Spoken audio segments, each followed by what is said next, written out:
Bonjour à tous. Prudence sur les routes de Côte d'Or. La préfète du département appelle à la vigilance à l'heure du chassé-croisé entre juilletistes qui rentrent de vacances et haussiens qui prennent la route des départs.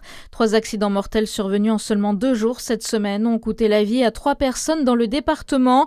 Une journée noire dans le sens des départs aujourd'hui sur l'ensemble des grands axes du pays.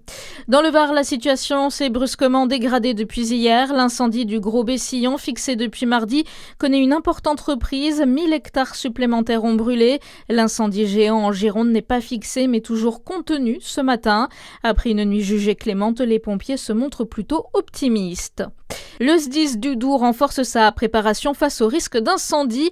Longtemps considéré comme un territoire relativement épargné par les incendies de forêt, le Doubs voit son exposition évoluer sous l'effet du changement climatique. Le SDIS entend poursuivre la formation de son personnel ou encore le renforcement de la prévention auprès du public. Sur les 3000 sapeurs-pompiers du département, 450 sont aujourd'hui spécifiquement formés à la lutte contre les feux de forêt.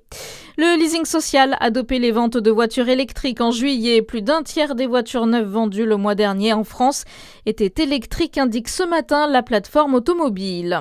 L'espace nautique du Grand Chalon sera ouvert au mois d'août. Rouvert le 6 juillet suite au report du chantier de rénovation, l'espace nautique du Grand Chalon restera finalement ouvert au public jusqu'au 30 août. En raison du personnel réduit, les ajustements sont cependant nécessaires pour ce mois d'août. Le bassin de 25 mètres, le bassin d'apprentissage et l'animation vague ne seront pas accessibles. Et puis le Tour de France Femmes débute aujourd'hui et fera son arrivée en France par le Jura lundi. Des difficultés sur les routes sont à prévoir. Les coureuses sont attendues à Poligny entre 17h40 et 18h06. Parmi les coureuses, une jurassienne, Evita Music, est native de Lons-le-Saunier. Départ aujourd'hui depuis Lausanne en début d'après-midi. Bonne journée sur Fréquence Plus.